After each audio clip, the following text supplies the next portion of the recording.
오늘 이렇게 새정치연합과 민주당 측의 신당 창당 선언으로 앞으로 정치권의 그 파장이 만만치 않을 것 같습니다. 장성호 배재대 교수 모시고 앞으로의 전망 짚어보겠습니다. 자, 네, 안녕하세요. 네.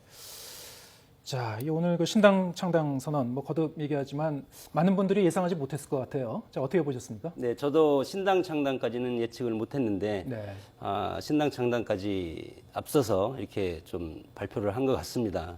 6.4 지방선거를 앞두고 이제 드디어 정치의 계절이 왔나 봅니다. 예. 어떻게 보면 이 오늘의 이 새정치를 필두로 한 김한길 대표와 안철수 의원의 간의 양당 간의 사실 이 합당은 신설합당이라고 하거든요. 예. 이 신설합당은 과거에도 야권 진영에서 여러 번 있어 왔습니다.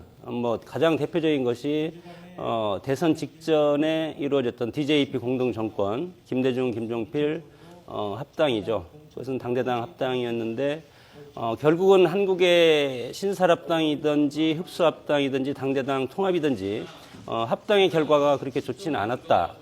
그렇지만 국민적 입장에서 봤을 때 국민의 선택권을 집권 여당과 야당 이렇게 이분적으로 준다는 것은 긍정적인 면이 있다고 봅니다. 네, 지금 말씀하신 거대로 지금 일단 당장 지방선거는 그 양당 구도로 이제 치러지게 된 셈이고요. 네. 자, 이 앞으로 이제 지방선거가 한 석 달여 정도 이제 남았죠. 이 또 신당 창당 작업이 전개되면서 상당히 좀 바쁘게 진행이 될 것 같은데요. 자, 일단 지방선거 판세부터 한번 그 점검을 해보죠. 이게 많은 사람들이 근데 여기서 하실 것 같은데요. 예, 네. 주목해야 볼 것은 예. 신설합당을 하기 위해서는 양당 의원 전체가 탈당을 해야 됩니다. 네. 수임기 준비를 결성하면서 그리고 개편대회나 통합 단체 교섭권 이런 것들을 구성함과 동시에 양당이 탈당을 해야 되는데 예. 새정치연합은 탈당할 의원이 2명밖에 없기 때문에 예. 가능은 하겠지만 민주당의 경우는 127명의 거대 야당 아닙니까? 예. 그 거대 야당 127명 전원이 탈당을 할지 아니면 이 중에서 친노계 일부라든가 또 다른 세력이 잔류를 하게 되면 또 다른 3당 야권 3당이 또다시 남게 되는 그런 결과가 있습니다.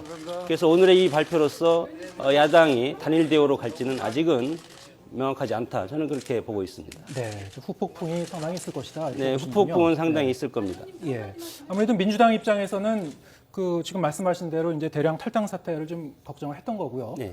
자, 하지만 이제 고심 끝에 결국에는 이제 현실론보다는 명분론을 이제 선택한 셈인데요. 자, 그만큼 그 새정치연합 측에서 먼저 이제 시작했었던 정치 혁신, 새정치의 화두에 대한 또 고민이 있었던 거 아닐까요? 네. 네. 자, 민주당으로서도 상당히 어떤 그동안 대선 이후에 좀 부진했었던 그 당의 위상이라든가 이런 측면에서 위기감이 좀 작용했다고 봐야 되겠죠? 그렇죠.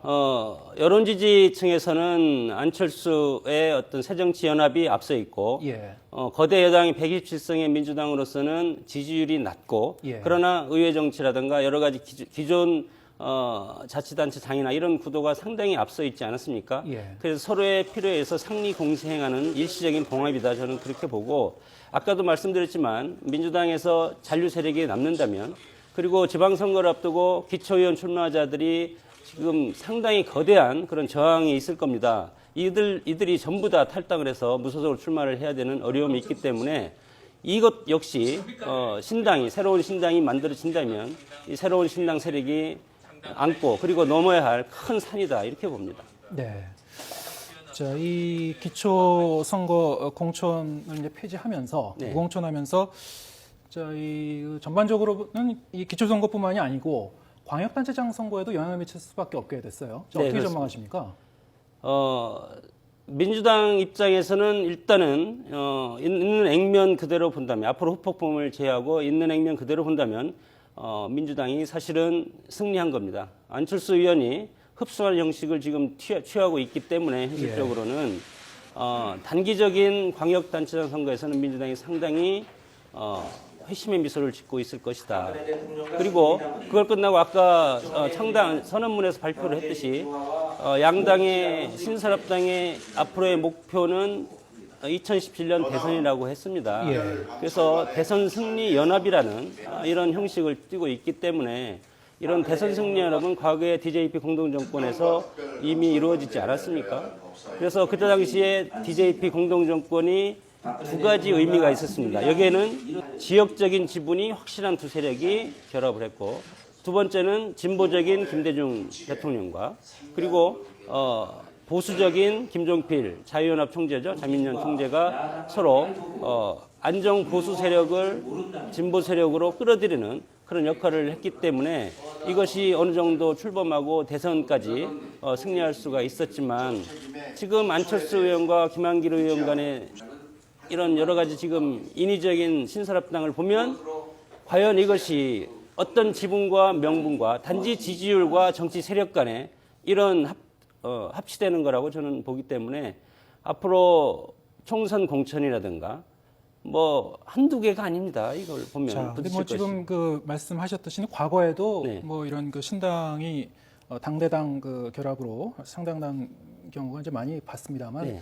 이게 과연 그 민주당과 새정치연합의 이제 결합을 그 DJP 연합과 이제 비슷하게 이제 유추해 볼 수 있는 거에 대해서는 여러 가지 의견이 있을 것 네, 같아요. 일단 그렇죠. 네. 그 안철수 의원의 이제 새정치연합 측이 이제 새정치 그 정치 혁신을 이제 계속 그 주도해 왔고, 그 화두를 이제 계속 이제 꺼낸 거고요. 또 민주당 측으로서도 이제 정치 혁신에 대해서는 어떤 공감대를 어느 정도 이루고 있지 않았습니까? 네, 그렇습니다. 현실적으로는 뭐 여러 가지 이제 그 고민과 이제 문제가 있었습니다만, 구체적으로 이제 민주당과 새정치연합이 이제 신당을 만들게 되면 이들이 말하는 그 제3지대라는 것이 구체적으로 어떤 모습, 어떤 정체성을 갖고 가게 될 것인지에 대해서 아직은 좀 불확실한 면이 있는 것 같아요. 어떻게 보십니까? 그것을 서로 조합하기가 상당히 쉽지가 않을 겁니다. 지금 이제 신사랍당이 제3지대에서 한다는 건데, 네. 두 정당의 뚜렷한 지금 정체성이 없습니다. 우리나라 정당이 무지개 연합이라고 어느 정당 안에서도 다양한 지금 뭐 보수부터 진보까지 다 섞여 있는 혼재된 혼합 정당의 형태이기 때문에 이것은 어떤 라디칼한 어떤 정당으로 갈 것인지, 아니면 지금 민주당처럼 중도 보수적인 민주당으로 갈 것인지, 안철수의 정신이라는 책을 읽어보면 완전히 급진적인 세력이 많이 사상이 많이 들어가 있습니다. 반면에 이제 또 그 중도 우파적인 그런- 측면도 좀 섞여 있죠. 네, 그것도 네. 섞여 있기 때문에 예. 이것을 결국은 그러면 민주당 어떤 스탠스를 따라가는 중도적인 정당으로밖에 갈 수가 없는 건데, 그것을 어떻게 제3지 정당으로서 설명을 할지 그것은 과제라고 볼 수 있습니다. 자, 오늘 그 기자회견 발표 내용을 보면은 그 경제민주화, 네. 복지 정책에 대한 필요성이라든가 어떤 추가적인 그 지속적인 그 정치 혁신에 대한 필요성 같은 것들이 강조했거든요. 네. 자, 그런 측면에서 좀 더 이렇게 유추해 볼 수 있지 않을까요? 그 제3지대의 어떤 모습을. 그렇죠. 결국은 정치가 통합성과 미래성을 두 가지를 다 충족을 해야 되지 않겠습니까? 예. 그 정당이 추구할 것도 그 통합성과 미래성인데, 그러면 통합을 대상을 누구로 보냐? 그리고 그 지지 세력을 놓고 과연 정권 창출까지 내다봐야 되는데, 그것을 봤을 때 지금 집권 새누리당의 대척점에서 예. 새로운 제3신당이 그런 어떤 정체성이나 정강 정책을 마련할 수밖에 없다. 저는 그렇게 봅니다. 일단 그 이번 그 신당 창당에 이제 계기가 됐었던 그 기초선거 무공천 문제. 네. 그것이 이제 대선 공약이었지만 이제 새누리당이 그 사실상 그것을 포기하고 이제 상향식 공천으로 가는 거 아닙니까? 네, 네. 자, 거기에 대해서 이제 그 어떤 대응에서 이제 기초선거 무공천을 선언했던 것이고요. 이 민주당과 새정치연합이. 자, 그리고 이제 그 경제민주화 문제 같은 경우에도 이제 그 박 대통령이 대선 그 기간에는 중요한 그 선거 공약으로 내세웠지만 그 취임 이후에 상당히 좀 그 후퇴한 측면이 있다, 이런 지적도 있어 왔습니다. 네. 그래서 어떤 새누리당이 좀 어떻게 보면은 좀 소홀히 했다, 이런 지적을 받아온 부분을 좀 더 집중하는 것이 아닌가, 이런 그 인상도 받았어요. 자, 어떻게 보시는지요? 결국은 정당 정치라는 것이 국민의 표를 목표로 해서 예. 정권 창출, 정권 획득의 목표가 있는 거기 때문에 지금 집권 새누리당이 대선 공약 때는 복지 포퓰리즘 공약이 새누리당은 136조고 민주당이 공약한 건 196조입니다. 그래서 60조 정도 차이가 있지만 어차피 집권했기 때문에 집권 공약에 대한 책임을 져야 되는 부분이 있죠. 야당은 이거에 대해서 공약을 이행하라고 계속 압력을 가하고 견제를 하고 공격을 하는 것이 야당의 임무 아닙니까? 예. 그래서 새누리당 입장에서도 자신들의 이런 공약으로 해서 집권을 했기 때문에 이거에 대한 설득은 야당과 국민한테 설득하는 것은 집권 새누리당의 몫이라고 보고 여기에서 어떤 국민적 설득이나 이런 것이 약하다면 새누리당 일정 국민들로부터 표의 심판을 받을 수밖에 없다 이렇게 봅니다. 아무래도 이 그 기초선거 무공천 문제와 관련해서는 상당히 좀 압박감을 느낄 수밖에 없게 됐어요. 새누리당이 어떻게 전망하십니까?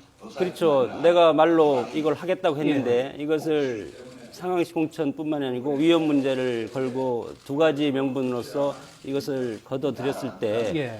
사실은 민주당도 이것을 따라올 줄 알았을 겁니다. 집권 세력으로서는. 네. 그러나 그것을 지금 새정치를 명분으로 이렇게 한다는 것은 일정 부분 새누리당이 어떤 이것을 이렇게 국민들을 설득하는 데는 조금 한계가 있지 않을까 이렇게 보고 결국은 이것을 놓고 명분을 가지고 국민들을 어떻게 새누리당이 설득을 하냐 예. 그거에 따라서 이거에 대한 일정 부분 피해는 있을 겁니다. 왜냐하면 야권이 단일 대우로 나와서 집권 새누리당과 1대1 구도를 만들었기 때문에 형식적으로는 그래서 그것을 국민들한테 여론전을 치열한 이제 공론전이 지금부터 진행되리라고 봅니다. 공교롭게 오늘 이 새누리당의 이제 유력한 서울시장 후보로 꼽히는 이제 정몽준 의원이 이제 출마를 이제 선언할 예정이었는데, 네. 자 오늘 이제 이 야권 측에서는 이제 민주당과 새정치연합의 신당 창당 선언이라는 상당히 좀 전격적인 합의를 발표했습니다. 네. 자, 당장 이제 지방선거에 이제 가장 격전지로 꼽히는 수도권과 호남 등등, 특히 이제 서울시장 선거 같은 경우에는 상당히 큰 영향을 줄 수밖에 없게 되는데요. 네. 자, 어떻게 좀 전망하시는지요? 이제 박원순 시장이 나올 수밖에 없게 되지 않았습니까? 야권 측에서는? 지금 가장 태제를 부르는 것은 저는 이제 박원순 서울시장이라고 생각을 하는데, 예.